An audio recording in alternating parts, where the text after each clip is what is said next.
क्या आपको भी ऐसा लगने लगा है कि सब के सब लाइफ में कुछ ना कुछ कर ही रहे हैं, लेकिन आपको समझ में नहीं आ रहा कि आप भाई किस चीज के लिए बने हो?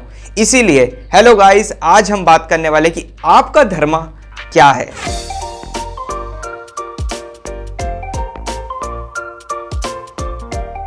आज के टाइम पे जब भी हम कोई भी सोशल मीडिया प्लेटफॉर्म खोले, वहां पे क्या दिखाया जाता है कि कोई मिलियनियर बन रहा है, कोई भयंकर 21 की साल में रिटायर हो चुका है, कोई इतना कमा रहा है, कोई इतना कर रहा है, और हम बस यहाँ बैठ के स्क्रॉल कर रहे हैं। तो हमारे दिमाग में भी एक क्वेश्चन उठता है, भयंकर की मेरा पर्पस क्या है? और जितना ज्यादा हम इस क्वेश्चन का आंसर ढूंढने लगते हैं, उतना ही ज्यादा हम कंफ्यूज हो जाते हैं। पर अगर क्या हो मैं तुमसे बोलूं कि तुम पर्पस का आंसर ही गलत जगह से ढूंढ रहे हो, क्योंकि प्रॉब्लम ये नहीं है कि तुम्हारे पे पर्पस नहीं है, प्रॉब्लम ये है कि तुम्हारे अंदर की जो सबसे जरूरी यूनिक एबिलिटी है, तुमने उसको यूज करना बंद कर दिया है। और आज की वीडियो में मैं बस पर्पस के बारे में बात नहीं करूंगा, मैं तुम्हें वो एक्सरसाइज सिखाऊंगा जो शायद तुम्हारी डायरेक्शन ही चेंज कर दे। दुनिया हम सबको ये बताने के लिए तैयार बैठी है कि भाई अपना पैशन फॉलो करो, अपना पर्पस ढूंढो लाइफ का, पर हमें कोई ये नहीं बता रहा कि भाई अपना पर्पस मिलता ही कैसे है। और डीप इन दी माइंड हमारे मन में ये बन गया कि हमें अचानक से पता चल जाएगा कि हमारा पर्पस क्या है, जबकि रियलिटी में ऐसा कभी होता ही नहीं। इसीलिए मैं तुम्हें एक बहुत इंटरेस्टिंग एक्सरसाइज बताता हूं। एक पेपर लो और उसमें लिखो कि इस दुनिया में तुम्हें क्या क्या चीजें गलत लगती है। ना तुम्हें अपनी राइटिंग की चिंता करना, ना ग्रामर की, ना किसी आइडिया उड़े की, बस तुम्हें क्या गलत लगता है तुम वो लिखो। तुम्हें लग रहा होगा यार ये क्या है, बचकानी सी चीजें बता रहा है, ये पर्पस और इसका कहां रिलेशन है? एग्जैक्टली। और यही सबसे इंटरेस्टिंग चीज है। हमारे ब्रेन के दो मोड होते हैं, सबसे पहला क्रिएटिव मोड, दूसरा एनालिटिकल मोड। क्रिएटिव जो मोड होता है उसमें आइडियाज बनते हैं, और जो हमारा एनालिटिकल मोड होता है उसमें हम किसी को जज करते हैं। और प्रॉब्लम यह है कि आज की जनरेशन ने अपने एनालिटिकल माइंड को इतना ट्रेन कर लिया है कि अपना क्रिएटिव जो माइंड है वो बस पड़ा हुआ है कोने पे। और अगर कहीं से भला भुटका हमारे दिमाग में कोई आइडिया आ भी जाता है तो हम उसे डायरेक्ट यही बोलते थे, अबे क्या घटिया से आइडिया, इसका कुछ काम ही नहीं है, कैसे संभव है, अबे क्या बचकाने से आइडिया कर रहा है, ये कुछ काम आता है क्या है, ये तेरी जिंदगी में काम आएगा, हटा इसे। और रिजल्ट हम सोचते तो बहुत है पर करते कुछ नहीं। और यही रीजन है कि बहुत ज्यादा इंटेलिजेंट लोग भी अपनी लाइफ में अटक के रह जाते हैं, क्योंकि नॉलेज की कमी तो उस बंदे को है नहीं, पर क्रिएशन की कमी है। और जब तक आप कुछ क्रिएट करोगे ही नहीं तो आपको पता कैसे चलेगा कि आपके अंदर है क्या? पर्पस सोचने से नहीं मिलता, पर्पस क्रिएट करते करते मिलता है। इसीलिए ये पेपर लिखने वाली एक्सरसाइज भले ही बहुत सिंपल है, पर पहली बार तुम अपने ब्रेन को कंज्यूम करने की बजाय कुछ क्रिएट करने के लिए मजबूर कर रहे हो। लेकिन प्रॉब्लम ये है, अगर ये एक्सरसाइज इतनी सिंपल है तो 90% लोग हम इसे करते ही क्यों नहीं? क्योंकि इसके पीछे हो सकता है कि तुम्हारी लाइफ का बहुत बड़ा ऑब्स्टिकल छुपा है जो तुम्हें भी नहीं पता। सवाल यह है, अगर ये एक पेपर लिखना इतना आसान है तो ज्यादातर लोग कभी शुरू करते ही क्यों नहीं? और रीजन बहुत शॉकिंग है, हम काम से नहीं डरते, हम जजमेंट से डरते हैं। क्योंकि जैसे तुम पेज खोलोगे और कुछ लिखने लगोगे तो पहले ही दिमाग में चलने लगेगा, अरे क्या बेकार सा आइडिया लिख रहा है, अबे ये आइडिया कोई काम का भी है क्या? सोचेंगे लोग अगर तू ये करेगा, अबे स्पेलिंग गलत लिख रहा है तू। और बिना एक सेंटेंस लिखे तुम पेज बंद कर दोगे। तुमने नोटिस करा कि तुम्हारा ब्रेन जो है तुम्हें जज कर रहा है, क्रिएट नहीं करने दे रहा। और यही रीजन है कि आज की जनरेशन का माइंड इतना एनालिटिकल हो चुका है कि अब क्रिएटिव जो ब्रेन है उसी को दबा के रख रखा है। एक बार के लिए तुम सोचो, अगर कोई आर्टिस्ट अपनी बहुत सुंदर सी ड्राइंग बना रहा है और हर एक ब्रश चलाने के बाद उसके कोई पीछे से कान में बोले, अबे क्या घटिया सी बना रहा है, अबे रंग नहीं पता तेरे को कौन सा रंग करता है, अबे ये क्या है बेकार से, क्या क्या क्या है ये आर्ट, तो तुम्हें लगता है वो कभी भी अपनी पेंटिंग पूरी कर पाएगा? बिल्कुल नहीं। एग्जैक्टली यही चीज तुम्हारा ब्रेन तुम्हारे साथ करता है। कभी कोई नया आइडिया आ भी जाता है तो तुम्हारा ब्रेन पीछे से पहले ही शुरू हो जाता है और फिर स्टार्ट होने से पहले ही वो आइडिया रिजेक्ट हो जाता है। एक इंटरेस्टिंग एग्जांपल सोचो, अगर तुम जिम जाते हो और अपना बस उल्टा वाला हाथ ही ट्रेन करने पे लगे पड़ो, ये बिच ये, और दूसरे हाथ को कहते हैं ए चल चल, इसी को ट्रेन अगर तुम करते रहोगे तो कुछ महीनों बाद क्या होगा? ये हाथ तुम्हारा कमजोर हो जाएगा, ये हाथ तुम्हारा स्ट्रांग हो जाएगा। बिल्कुल ऐसे ही तुम्हारे एनालिटिकल माइंड का रोज ही वर्कआउट हो रहा है। स्कूल में, कॉलेज में, सोशल मीडिया में कोई भी कमेंट पढ़ते हो, कहीं भी कुछ ना कुछ एनालिटिक करते हो, लोगों को जज करते हो। वेरएस तुमने कब लास्ट टाइम अपना क्रिएटिव ब्रेन यूज करा था? क्या तुमने कभी ड्राइंग करी थी लास्ट टाइम? क्या लास्ट टाइम कुछ तुमने ऐसा लिखा था जो तुमने बस ऐसे लिखा हो अपनी मर्जी से?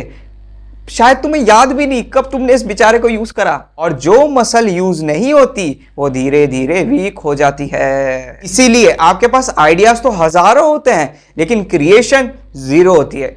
और ये लाइन तो हमेशा याद रखना कि थिंकिंग कभी भी क्रिएशन नहीं होती, और जो आइडियाज है उनकी कोई वैल्यू नहीं है जब तक उसका एग्जीक्यूशन हो ही ना। बहुत लोग बोलते हैं अरे तुझे क्या पता, मेरे पे तो इतने आइडिया हैं, तू खंबा खड़ा कर देगा। लेकिन क्वेश्चन ये है कि उसमें से कितने आइडिया को तुमने दुनिया के सामने लाया है, वीडियो में लाया है, आर्टिकल में लाया है, नोटबुक में लाया है, या किसी भी तरीके से कम एक पेज में तो बाहर लाओ। मेरा सिंपल सा मतलब यह है कि परफेक्ट होना जरूरी नहीं है, काम में वो भली आए ना आए, पर कम से कम तुम क्रिएट तो करो, क्योंकि जब तुम क्रिएट करोगे तभी तुम्हारा क्रिएटिव ब्रेन का जो पार्ट है वो एक्टिवेट होगा। और जब तुम क्रिएट नहीं करोगे तो तुम बस एक ही हिस्से से चलोगे, क्योंकि धीरे धीरे यही हिस्से तुम्हारी आइडेंटिटी बन जाते हैं। और यही बहुत लोग बड़ी मिस्टेक करते हैं, वो कहने लगते हैं जब मुझे पर्पस मिल जाएगा ना तब मैं एक्शन लूंगा। और हकीकत बिल्कुल उल्टी है, जैसे जैसे हम एक्शन लेने लगते हैं वैसे वैसे हमें पर्पस दिखता है। और पर्पस लोग बिल्कुल ऐसा सोचते हैं कि मतलब नक्शे की तरह है, मैं यहां से चलना शुरू करूंगा दिल्ली से और पंजाब तक पहुंच जाऊंगा। ऐसा नहीं होता। पर्पस एक टॉर्च की तरह होता है। अंधेरा कमरा है, तुम्हें उतना ही दिखेगा जितना तुम आगे बढ़ोगे, टॉर्च की तरह। वैसे ही पर्पस है, अगर तुम एक कदम लोगे तब तुम्हें दूसरे कदम पे पर्पस दिखेगा। ऐसा नहीं होगा कि तुम एक कदम लोगे और तुम्हें 100 कदम बाद पर्पस दिख रहा है। और जैसे तुम 1 2 3 स्टेप लेते रहते हो, धीरे धीरे करके यही तुम्हारी लाइफ की डायरेक्शन बना देती है। लेकिन हमारे समाज में एक और बहुत बड़ा मिथ छुपा हुआ है। लोग सोचते हैं कि अगर मैं पर्पस फॉलो करूंगा तो मैं पैसे कैसे कमा पाऊंगा। क्या पैसा और पर्पस एक साथ चलते हैं? क्या पैसे का और पर्पस का वाकई में कोई रिलेशन है? और इसका आंसर मैं तुम्हें अभी मिसकंसेप्शन क्लियर करता हूं। और अगर कोई पर्पस फॉलो करने की हिम्मत भी करे तो लोग उसे यही क्वेश्चन पूछते हैं, ठीक है पर्पस फॉलो करना अच्छी बात है, पर कल जो बिल आएगा बिजली का वो कौन भरेगा? पैशन से घर नहीं चलता। अगर तुम्हारे दिमाग में भी सवाल आते हैं तो सही है, और अगर दिल से बताऊं तो वैलिड क्वेश्चन है यार। लेकिन यहां पे एक इंटरेस्टिंग पर्सपेक्टिव है जो शायद हम क्रिटिसाइज करने में भूल ही जाते हैं। अगर तुम किसी वाकई में रियल प्रॉब्लम को सॉल्व करने में लगे हो तो हो सकता है कि उस प्रॉब्लम की वैल्यू किसी और के लिए भी हो।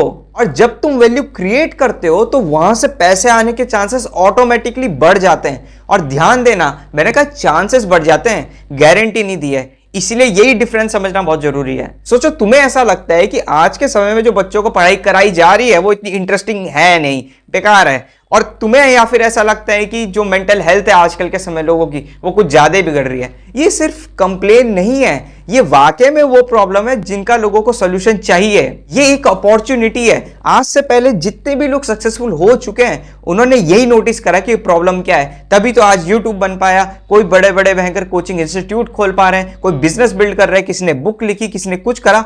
ये सब एक प्रॉब्लम से स्टार्ट हुआ और क्रिएशन शुरू हुई। यहां पे हमारे इंडियंस को एक छोटा सा माइंडसेट चाहिए। हमें ये खुद से नहीं पूछना चाहिए मुझे क्या पसंद है, हमें खुद से ये पूछना चाहिए ऐसी कौन सी प्रॉब्लम है जो मुझे देख के भयंकर मन करता है कि मैं ही इसे सही कर दूं, कोई कर क्यों नहीं रहा है। तुम्हारे अंदर से आवाज आती है यार इस चीज को और बेटर होना चाहिए मेरे हिसाब से तो, और यही शायद तुम्हारी लाइफ को डायरेक्शन भी दे दे। इसलिए वो राइटिंग एक्सरसाइज इतनी पावरफुल है। एक पेज लिखो कि दुनिया में मुझे क्या क्या गलत लगता है, फिर उसे 2 बार पढ़ो, 3 बार पढ़ो, खुद से पूछो क्या मुझे कोई इसमें पैटर्न दिख रहा है, या कोई बार बार प्रॉब्लम मुझे खटक रही है, या फिर मुझे एजुकेशन सिस्टम को कुछ चेंज करना है, या मुझे रिलेशनशिप को देखना है, या लोगों की मेंटल हेल्थ को, मेरे ख्याल से पेरेंटिंग को भी थोड़ा अच्छा होना चाहिए, या फिर कुछ ना कुछ तो होगा इसमें। क्योंकि कभी कभी तुम्हारा पर्पस तुम्हारी कंप्लेंट्स के अंदर ही छुपा रहता है। लेकिन एक प्रॉब्लम भी है, बहुत लोग यहाँ पे गलती कर देते हैं और वो सोचते हैं एक बार आइडिया मिल गया ना फिर तो बस सब ठीक ही है। नहीं, सिर्फ आइडिया जो है वो एक शुरुआत है, उसके बाद रियल स्टोरी शुरू होती है। तुम थोड़ा आगे बढ़े, तुम्हें कंफ्यूजन आया, तुम थोड़ा पीछे हुए, फिर तुम आगे बढ़े, फिर थोड़ा सा फेलियर आया, पर तुमने फिर करेज करके फिर से ऊपर करा, और ये सब की सब तुम्हारी ग्रोथ है। क्योंकि प्रोसेस जो है वो पर्पस है, डेस्टिनेशन पर्पस नहीं है। अगर आप कुछ क्रिएट करते भी और उसमें अगर फेल भी हो जाते हो तब भी आप जीत ही रहे हो। क्यों? क्योंकि आपने वो क्रिएट करा जो ज्यादातर लोग कभी कर ही नहीं पाते हैं। तुमने कंज्यूम करना छोड़ दिया और क्रिएट करना शुरू कर दिया। और बिलीव मी, यही माइंडसेट जो शिफ्ट है लोगों को बहुत ज्यादा सक्सेसफुल बनाता है। क्योंकि धीरे धीरे करके यही चीज तुम्हारी आइडेंटिटी के साथ जुड़ जाएगी कि मैं मेहनती हूं, मैं क्रिएट करता हूं, कंज्यूम कम करता हूं। लेकिन मान लो कई लोगों के साथ ऐसा होता है कि उनका एक ड्रीम होता है पर अब वो उस ड्रीम को कभी हासिल नहीं कर सकते। फिर उस डिसअपॉइंटमेंट का क्या, उस ड्रीम का क्या, अब उसी की हम बात करते हैं। चलो अब एक सिचुएशन इमेजिन कर लेते हैं। मान लो तुम्हारा बचपन से ही ड्रीम था कि मुझे एक प्रोफेशनल क्रिकेटर बनना है, मुझे सिंगर बनना है, मुझे IAS ऑफिसर बनना है, या मुझे NDA में जाना है। तुमने उसके लिए सालों से मेहनत करी उस ड्रीम को पाने के लिए, लेकिन एक दिन तुम्हें रियलिटी स्ट्रक होती है और तुम्हें ऐसा लगता है कि शायद मैं इसको अब कभी पा नहीं पाऊंगा। उस मूवमेंट में सिर्फ तुम्हारा ड्रीम नहीं टूटा, तुम्हारी जो आइडेंटिटी है वो भी टूट जाती है। इसलिए कई लोग लाइफ में उस मूवमेंट के बाद कभी आगे ही नहीं बढ़ पाते। अब आपको जो आम आदमी होता है वो क्या बोलता है, कोई नहीं, बहुत सारे काम है दुनिया में, और कोई कर ले, कोई यही काम थोड़ी ना बैठा है, कुछ और कर, इतनी सारी चीजें कर रहे हैं, कोई डॉक्टर बनना है, कोई कुछ कर रहा है, तू भी वो कर ले, क्या हुआ। लेकिन एडवाइस कंप्लीट नहीं है। कोई वो इंसान है, रोबोट थोड़ी ना है जो चेंज हो जाएगा, उसके इमोशंस जुड़े हैं, वो चेंज नहीं हो जाएंगे एकदम से। इसीलिए कभी आगे बढ़ने से पहले खुद रुक कर महसूस करना जरूरी होता है, और इसी को हम साइकोलॉजी में ग्रीफ कहते हैं। ग्रीफ सिर्फ किसी अपने के जाने पे ही नहीं आता, ग्रीफ उस फ्यूचर को लेके भी आता है जो हमारे हाथों से अब खो चुका है, जिसके लिए हमने इतने सपने सजोए थे। स्टेडियम, ऑडियंस, रिस्पेक्ट, सक्सेस, इन सब के लिए तो हमने इतनी मेहनत करी थी। और मैं सच बता रहा हूं, ये जो फीलिंग है ये वाकई में रियल है। इसलिए अगर हम इस फीलिंग को इग्नोर कर देते हैं तो उस बंदे की जो हीलिंग प्रोसेस है वो बहुत डिफिकल्ट हो जाता है। इसीलिए सबसे जो पहला स्टेप है वो है एक्सेप्ट करना। हाँ, मुझे ये जो ड्रीम मेरा टूटा है, मुझे बहुत बुरा लगा है, मैं चाहता था कि मैं इसको सक्सेस पाऊं पर अब मैं नहीं पा रहा, तो मुझे वाकई में बहुत दर्द है। और ये जो थिंकिंग है ये कोई वीक नहीं है, ये करना बहुत नॉर्मल है और बहुत ज़रूरी भी, क्योंकि जब तक आप अपने नुकसान को एक्सेप्ट नहीं करोगे, दिमाग उसे कहीं ना कहीं सीक्रेटली जो है बैक ऑफ द माइंड छुपा के रखा रहेगा और कभी भी तुम्हें प्रेजेंट में जीने ही नहीं देगा। लेकिन यहाँ पे एक बहुत पावरफुल डिफरेंस है। आपके ड्रीम खत्म होने का मतलब आपका पर्पस खत्म होना नहीं है।